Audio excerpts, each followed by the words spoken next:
Welcome in, everyone. I hope you guys are doing well as always. We have another interesting episode, and this is President Donald Trump going after CNN and suggesting the leakers behind the Iran report and the damage at Fordo might be arrested, that they might face prosecution for that leaked report that set off a firestorm online as people waited to see whether or not the strikes on Iran had been successful or not. And Trump was obviously very clearly upset by the leak. He is talking about it again. We're going to get into what the new evidence is, what the original CNN report was, and all of that and much more. Before we do, as always, please make sure to like and subscribe. Comment with your thoughts below.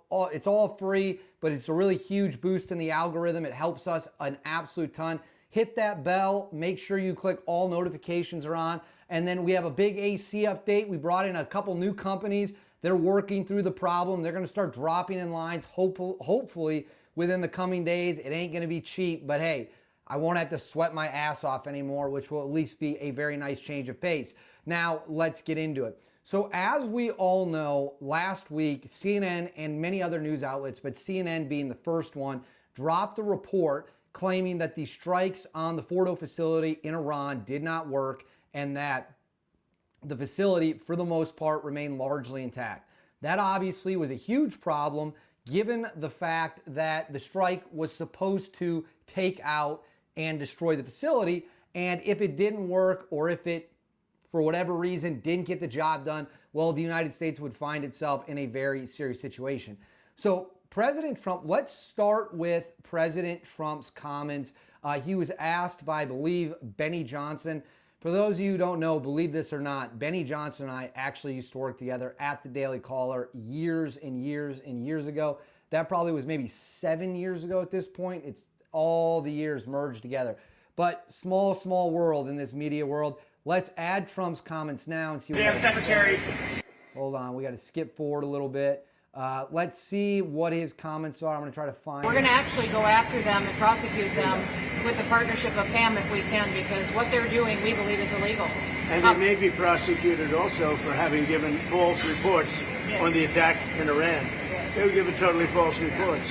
It was totally obliterated, and our people have to be celebrated, not come home and say, what do you mean we didn't hit the target? We hit the target perfect. You know, the pilots. All right, that's enough. So there, right there, you saw in that very short snippet, President Donald Trump saying that they might prosecute CNN and the leakers for the release of this report. Now, for those of you who don't remember, I actually have the report here. I'm going to pull it up. We're going to read it. This is what the report was at the time. So we're going to get into this report, and then I'm going to go after what I actually think will happen.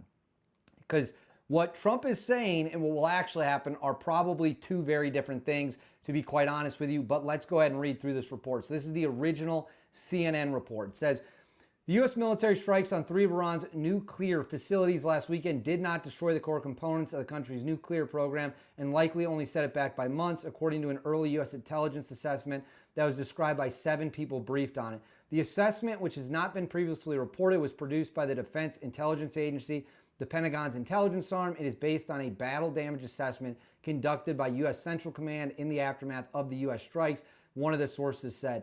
The analysis of the damage to the sites and the impact of the strikes on Iran's nuclear ambitions is ongoing and could change as more intelligence becomes available. But the early findings are at odds with President Donald Trump's repeated claim that the strikes completely and totally obliterated Iran's nuclear enrichment facilities. Secretary of Defense Pete Hegseth also said on Sunday that Iran's nuke ambitions have been obliterated.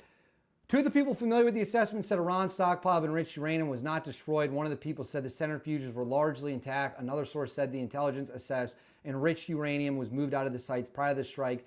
So the DIA assessment is that the U.S. set them back a few months tops. The White House acknowledged the existence of the assessment, but said they disagreed with it. All right, we can get this off the screen now. So right there, I got to lean back. I'm still cooking. I'm very hot in the Hookstead compound. This AC, no AC situation is absolutely crushing me.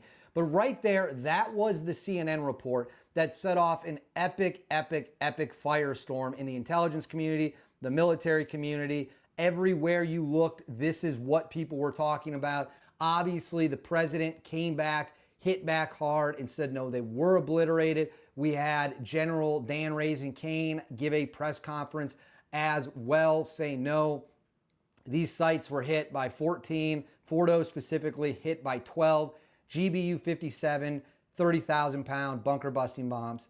There ain't nothing surviving that. Now, the question is, what will actually happen versus what will likely happen? Two very different things, right?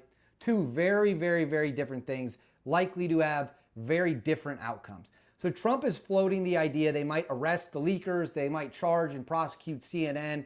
I'm going to tell you right now, the fact of the matter is CNN as a news outlet is not being charged with anything. The reporters, and maybe there's people who want them charged with things, let me know in the comments, but I'm here to tell you the facts. I'm not here to tell you what you want to hear or what you think you need to hear. I'm here to tell you the facts. The fact of the matter is news organizations enjoy incredible protection under the First Amendment. They do.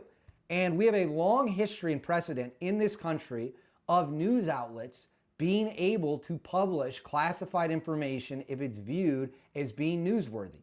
We see this all the time. Happens all the time that a news outlet will publish classified information, whether it's about war, something else. It's not rare.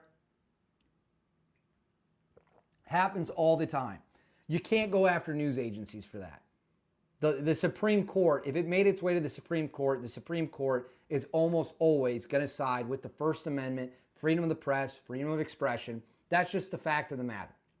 Now, here's who could be charged, and here's who likely will be charged, is the people responsible who actually leaked the information. If they can find out who did that, and they can find out who CNN sources are, those people probably will be charged because they did leak classified information, which you cannot do as a member of the government. That is illegal. You can't do it. News outlets have protections. They can publish things that are newsworthy stories. Whether the assessment turned out to be correct or incorrect is pretty much irrelevant. The assessment existed. The White House confirmed the assessment existed, and CNN published it. Now, it appears now that that assessment was wrong, and the strike was an overwhelming success. Doesn't change any of the dynamics. Doesn't change that CNN still enjoys First Amendment and freedom of the press protections. Just like I enjoy that here, any news outlet you watch enjoys that. That's why we get special protection, so that we can report news to the American people without fear of the U.S. government coming and arresting us. I mean, think about it this way. I've been critical of many people in the government. They can't do shit about it. They can't do shit about it because I have the First Amendment. I'm allowed to bring you guys newsworthy stuff. And whether the government likes it or not, no matter who the president is, there's nothing they can do. That's much different from a government employee leaking classified information. Very different. Not at all close to being the same. So you got to understand those differences. I don't see CNN being charged with anything. I could be wrong. I've been wrong about things before. They might try, but it would never hold up at the Supreme Court. However, the leakers could be charged and probably, frankly, should be charged. But I want to know what you guys think. Let me know in the comments if you think anyone will be arrested, if you think anyone will be charged. Please make sure to like and subscribe. Again, it's totally free, costs you guys absolutely nothing. It helps out, boost us in the algorithm, huge. Hit that bell, make sure all notifications are clicked on. And as you can see on the bottom of the screen, you can find me at Instagram, David_Hookstead, and at X, D Hookstead. As always, I hope you all have a great day. I'll catch you all next time.